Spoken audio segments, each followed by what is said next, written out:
Hola, mi nombre es Edgar Morán y te voy a explicar cómo crear una API en Anypoint Platform. Lo primero que vamos a hacer es entrar a la plataforma y para eso entramos en anypoint.mulesoft.com y vamos a ver esta pantalla. Si ya tenemos un usuario y un password, lo utilizamos aquí. De lo contrario, hay una opción para poderte registrar para un trial de 30 días.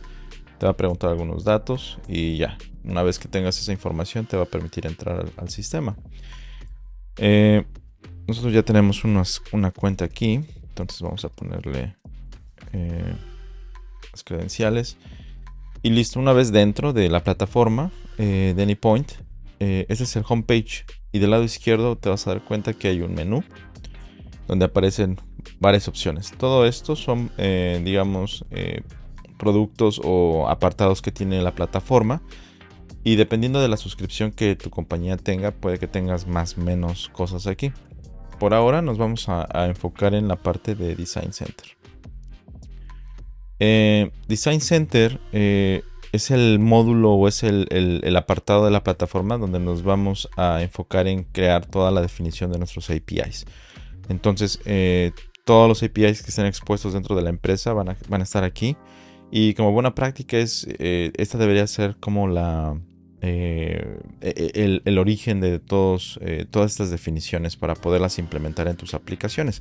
Si algún cambio se requiere dentro de alguno de los APIs, lo tendríamos que hacer aquí y tendrá que sincronizarse hacia las otras aplicaciones que tengas ya implementadas. El tipo de implementación o diseño que vamos a hacer aquí es basado en RAML. RAML es un lenguaje de modelado del API. De hecho se llama RESTful API Modeling Language. Y lo que va a hacer es permitirnos definir nuestro API y donde vamos a poder poner todas las operaciones que tengamos que exponer como un servicio. Ahora, para poder crearlo, vamos a utilizar este botón que dice Create y vamos a utilizar esta opción de New API Specification.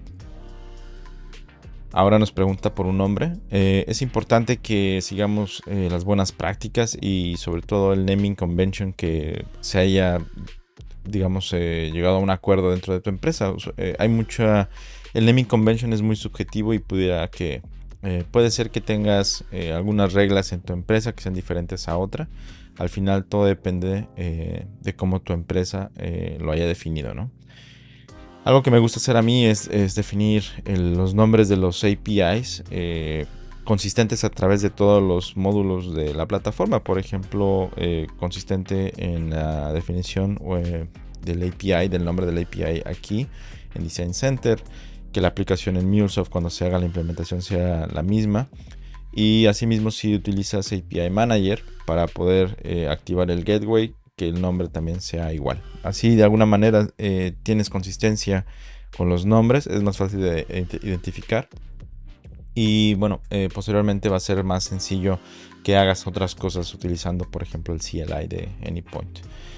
En este escenario o en este ejemplo, lo que voy a hacer es crear un API muy sencillo. Voy a utilizar Salesforce como la plataforma a la que vamos a conectarnos. Pudiera ser una base de datos, pudiera ser cualquier otro sistema tipo legacy, pero por ahora vamos a utilizar Salesforce porque es un poco más sencillo de demostrar y hacer algunos demos. Entonces el nombre que le vamos a poner va a ser SFDC, salesforce.com, y vamos a ponerle System API. Algunas personas prefieren hacerlo más cortito el nombre y le pondrían SAPI, por ejemplo, ¿no? O PAPI para Process APIs o XAPI para Experience APIs. En este caso vamos a dejarlo como System API. Me parece más adecuado. Entonces le damos aquí en Create API. Y lo que va a suceder es que nos va a dar la plataforma un templete, ¿no? O los primeros dos, digamos, el templete del API como tal, ¿no? Si nos damos cuenta, RAML utiliza YAML, lo que significa que tienes que tener cuidado cómo estás identando los espacios y todo.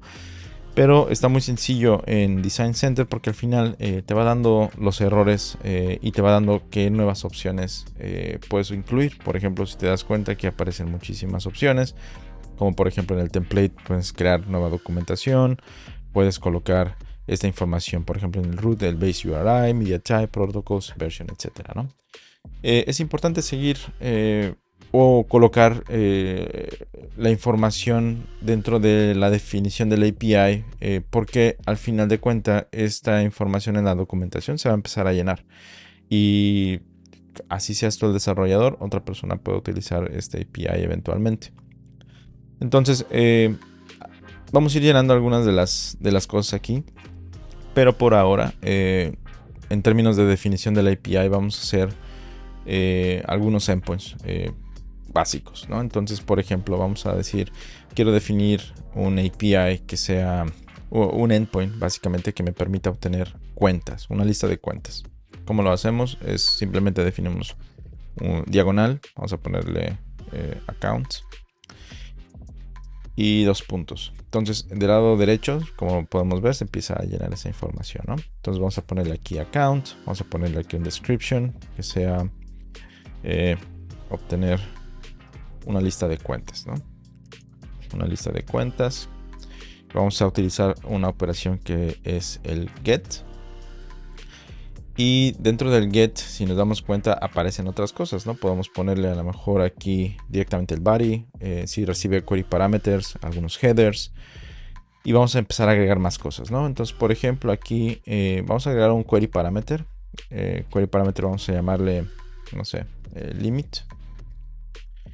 Y limit va a ser del tipo string. No, vamos a ponerle que sea integer, ¿vale? Porque nos interesa obtener solamente cierto número de registros. Query parameter puede ser o no obligatorio. Entonces lo que hacemos es ponerle aquí el required. Y el required, bueno, lo ponemos true. Para que siempre cuando alguien haga un request a este endpoint, lo mande.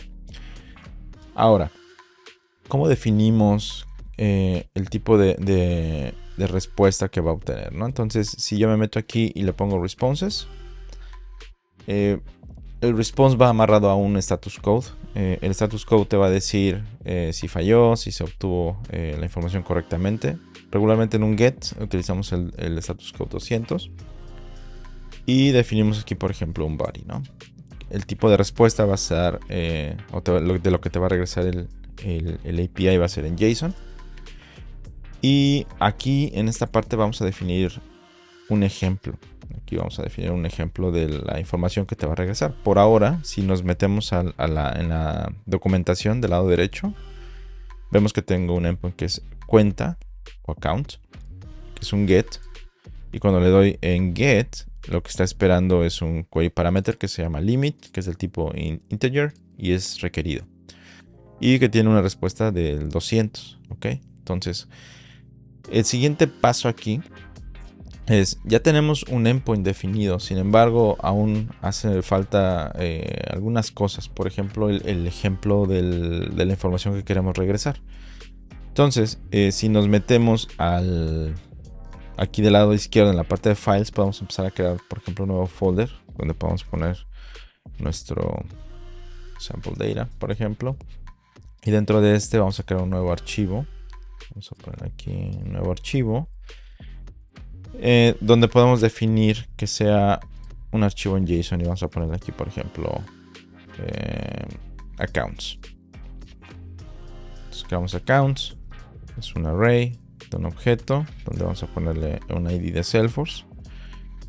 El ID puede ser algo así. Y simplemente vamos a ponerle un name por ahora, como ejemplo. Okay. Guardamos este accounts y nos regresamos a esta sección. Entonces, dentro de los responses, en el status code 200, en el cuerpo del mensaje que está en JSON, vamos a agregar aquí el include. El include nos va a permitir buscar precisamente en los folders que acabamos de crear y los archivos, qué archivo vamos a ligar precisamente a estas cuentas. Entonces, si yo le doy, por ejemplo, aquí en el get nuevamente, y me voy a esta parte del responses, el ejemplo del payload que quiero regresar ya aparece aquí, ¿sale? Entonces es importante porque al final, una vez que definamos un API, tenemos que darle esa información a las personas que lo van a consumir. Básicamente la documentación es, si tú lo expones en algún portal interno de tu compañía, alguien más va a leer o va a intentar consumir este asset y pues, tiene que saber qué tipo de query parámetros va a recibir y qué respuestas va a obtener al mismo tiempo. Hasta aquí lo que acabamos de hacer es simplemente definir un endpoint muy sencillo que va a obtener cuentas, le puedes pasar un límite y te va a regresar una respuesta. Obviamente, si tuviéramos aquí un error porque a lo mejor regresó, no sé, un 400, tenemos que colocar lo mismo, ¿no? Que es un body. Va a regresarnos una application JSON. Y lo que puedo hacer aquí es definir un nuevo archivo. Donde vamos a ponerle aquí 400 response. 400. Sí, así. 400 response. Y lo que te va a regresar va a ser aquí un status.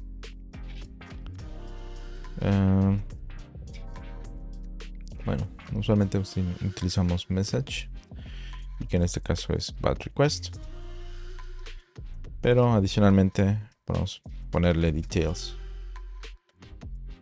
Y podemos decir aquí, no sé, a lo mejor query parameter missing. Okay, cuando no pasemos, a lo mejor el query parameter va a fallar con un 400 porque el tipo de request que estás haciendo no está siendo, no estás mandando los parámetros que te está requiriendo, ¿no? Entonces regresamos aquí a Raml y lo mismo, ¿no? Le damos aquí un include. Lo voy a hacer sample data y seleccionar 400 response. ¿Ok? Entonces, nuevamente, si me meto aquí al get, veo que para el 200, si me regresa información, veo aquí la respuesta y para un 400, pues veo también el mensaje de error. ¿Ok? Ahora, esta parte, digamos que está sencilla. La siguiente parte es cómo probamos esto o cómo le damos información a alguien para que lo pueda probar. Entonces, para eso tenemos aquí algo que se llama el mocking service. Y lo que vamos a hacer es darle, activarlo, ¿no? Lo que va a hacer es generar como un servidorcito interno donde va a precisamente a servir este API con información demo que tú acabas de crear. Entonces lo vas a poder pasar a alguna persona de otro equipo para que lo pueda validar y vea si las requests y los responses son como ellos quieren. Tú lo puedes modificar, ¿no? Ahora, una vez que activamos el mocking service de este lado, podemos regresar nuevamente a la documentación y le damos clic aquí en try it, que es vamos a probarlo. Entonces, el request URL que va a utilizar es el del mocking service. Entonces, te das cuenta que generó como una URL grande, pero está utilizando aquí el endpoint del account y le está pasando el límite. Entonces, vamos a poner que, por ejemplo, quiero que sea, no sé, limit 10, por ejemplo, ¿no? Y en la parte de abajo, entonces lo que va a permitir es que también puedas definir algunos headers. No tenemos headers por ahora, pero vamos a mandar el request tal cual está. Cuando yo mando el request, aquí se va a mandar, me regresó un 200 por ejemplo. Y por alguna razón no me está regresando los registros de prueba. Ok, veamos. Aquí está sencillo. Simplemente era un cambio aquí. Entonces, hace un momento tenía yo el include aquí arriba. Entonces, si hace el include aquí, el error aparece en Raml. Entonces, si le damos aquí project errors y me sale este error, YAML map expected. Entonces, ¿cómo se soluciona? Sencillo. Simplemente abajo de application JSON está la opción de poner el ejemplo, example, y ahora si le damos el include, aparecen los datos, y lo mismo para el 400. Entonces si me voy aquí abajo, le doy aquí example, y copiamos y pegamos esto aquí abajo, nos aparece ahora sí el formato aquí, ¿no? La respuesta correcta. Entonces, si nos regresamos nuevamente a probar el API, me meto aquí, back to docs, le doy try it. Ahora sí, si le doy enviar, ahora sí me regresa la respuesta. Y va a ser lo mismo que si copio este endpoint aquí en el navegador, lo copio y lo pego. Ok, bueno, aquí parece que está como autenticado solamente para que funcione de este lado. No está como público, pero creo que debería haber algo como que sea público.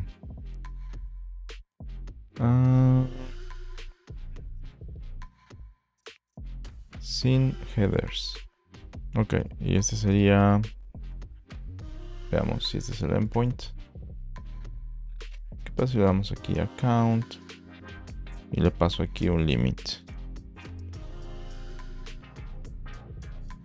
Ah, perfecto. Entonces, este es el link público que se puede utilizar. Y el otro link, que es el que tiene aquí el mocking service, es el que se utiliza solamente dentro de la organización. Para precisamente probarlo aquí. Pero el público sería como el endpoint que tendrías que compartirle al business, a la persona que quieras que pruebe este API. ¿Sale? Entonces, hasta aquí tenemos ya muy sencillo un endpoint nada más definido donde vas a obtener estos registros y ya está. Entonces, parte de las mejores prácticas que decíamos en algún momento o al principio del proyecto va a ser, pues tener, por ejemplo, algunos traits que son como pedazos de código que se pueden reusar en múltiples APIs, como por ejemplo, cada vez que se realice un request, pues que te incluyan en el header, por ejemplo, puede ser las credenciales o algún identificador. Un XRequest ID, que es para llevar trazabilidad de un transaction. Y más cositas, ¿no? Entonces, por ahora, esto está súper sencillo. Es un ejemplo muy, muy burdo, pero más adelante me gustaría explicar cómo funciona la parte de los trades. Por ahora, como template, vamos a colocar aquí un par de cosas. Por ejemplo, un description, que sería, por ejemplo, API para obtener información de Salesforce. Vamos a poner, por ejemplo, un base URI. Y usualmente, pues aquí es nada más la URL que vas a utilizar. Y por ejemplo, aquí domain, diagonal API, diagonal v1, que será la versión del API. Normalmente también se coloca, por ejemplo, el base URI parameters para saber a qué se refiere el domain. Los domain aquí sería del tipo string, bueno, con minúscula, string, y aquí podemos poner description, ¿vale? Entonces podemos poner aquí dominio donde se sirve el API, que este puede ser Cloud Hub o puede ser en tu on-prem, ¿no? ¿Qué otra cosa tiene? Protocolos. Creo que podemos poner aquí protocols. Y aquí podemos especificar pues, que vamos a servirlo sobre HTTPS. ¿Sale? Usualmente también podemos poner la versión, pues v1. Y los media types. Media types, y va a depender, porque usualmente no solo tenemos un media type. Hay APIs que solamente te regresan JSONs. Pero también pues, pudiera ser que tienes una API donde hay un endpoint que te regresa un XML y otro un JSON, por ejemplo, ¿no? Bueno. Y bueno, más adelante hay una sección o un pedazo de código que podemos meter aquí, que es la documentación, ¿no? Por aquí tengo un pequeño snippet que podemos utilizar. Donde básicamente vas a poner documentación. Voy a poner el title y vamos a ponerle aquí Salesforce API, por ejemplo. Y aquí en el content podemos empezar a escribir algo, ¿no? No sé, este API te va a permitir obtener datos de la plataforma de Salesforce. ¿Sale? Y todo esto se va a ir viendo aquí en esta sección. Cuando lo expongamos o lo mandemos a Exchange, que es cuando ya esté publicado, pues listo, vamos a poder ver el API en forma, ¿no? Por ahora, esto es simplemente la definición del API. Estamos definiendo un get. Y bueno, yo creo que vale la pena que hagamos un post también. Entonces aquí hicimos el get. Vamos a hacer rápido un post. El post nos va a permitir hacer una creación de una cuenta, por ejemplo, ¿no? Entonces vamos a darle aquí, poner un nombre, crear cuenta. Vamos a ponerle aquí un description. Permite crear una cuenta nueva. De hecho necesito copiar esto aquí, que va acá arriba. Ok. Permite crear una cuenta nueva y lo mismo, vamos a ponerle un body. Aquí el body lo que va a hacer es recibir una application JSON. Estamos diciéndole cuando tú vayas a postear una cuenta, cuando vas a postar, bueno, unas cuentas más bien, que sería un array, ¿qué tipo de datos vas a mandar? JSON, por ejemplo, ¿no? Y que vamos a ponerle aquí un example, otra vamos a poner un ejemplo ahí. Y además, después de que le mandaste el request, ¿cuál va a ser los responses? Entonces, usualmente 201 es para creación.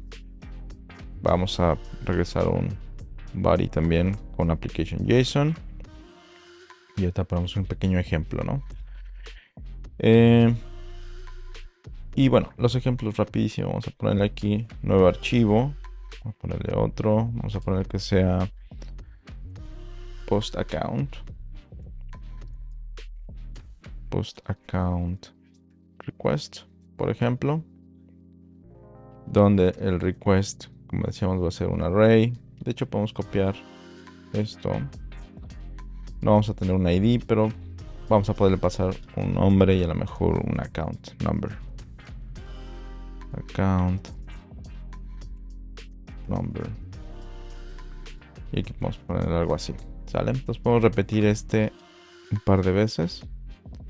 Test account 1. Guardamos este. Y lo vamos a poner aquí como el request. Entonces aquí le ponemos include.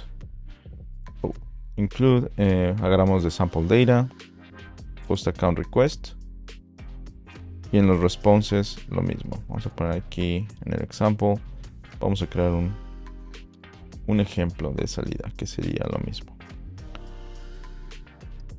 Acá post account response. Y el post account response va a ser exactamente lo mismo. Post account response. Donde te va a regresar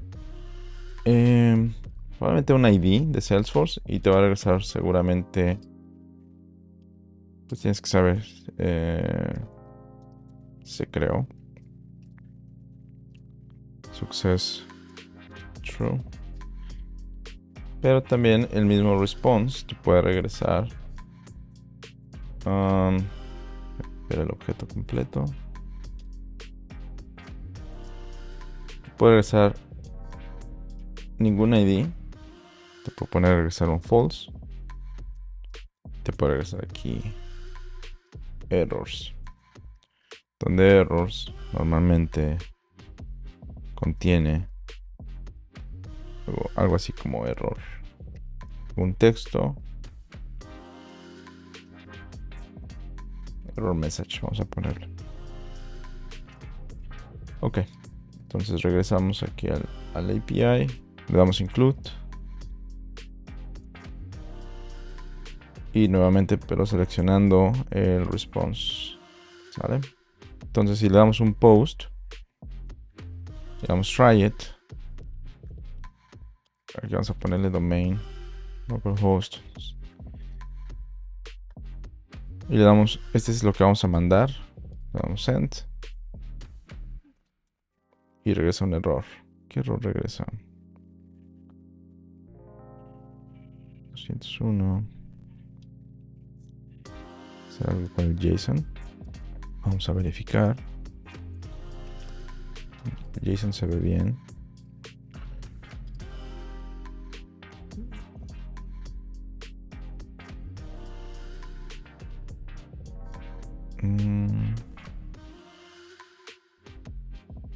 Response.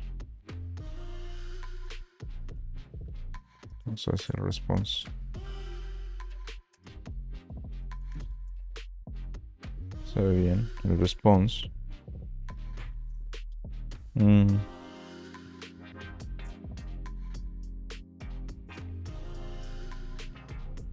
Puede que sea el dominio. Veamos. Post. Es para el mocking service. Ok. Vamos a probar. Nuevamente lo mandamos. Es porque no tenemos el mocking service seleccionado. Entonces hay que estar seguro que seleccionamos mocking service y vamos a poder ver el resultado. ¿Sale? Hasta aquí tenemos nada más un get y un post. Más adelante vamos a mejorar esta API y vamos a hacerle... se me hace que agregarle un trait para que veamos cómo funciona el trait en el API y exponerlo en Exchange para después poderlo importar como una dependencia también. Por ahora creo que está súper sencillo, son pocos pasos y esta es la estructura básica que tenemos de una API. Más adelante vamos a ver cómo podemos empezar a crear data types. Data types también es para saber los tipos de datos que estamos obteniendo como en el cuerpo de un request o como respuesta y que van ligados también al tipo de ejemplo de información que vamos a regresar. Por ahora, esta es la definición más sencilla, la forma más rápida de hacerlo. E incluso este ya podría ser implementado en una aplicación de MuleSoft. Pero por ahora vamos a dejarlo así y espero que les funcione, al menos para empezar a definir su API. Más adelante igual tenemos un get y un post. Habrá que explicar cada una de estas operaciones. Cómo usamos un put y un patch también. Y vamos a empezar a ver diferentes tipos de datos, no solamente JSON. ¿Qué pasa si queremos recibir un documento, o, no sé, un multipart form data, ¿no? Un XML, etcétera, ¿no? Habría que hacer un ejemplo de eso también. Pero por ahora creo que esto es suficiente. Entonces espero que les haya servido y que les funcione. ¿Ok? Gracias.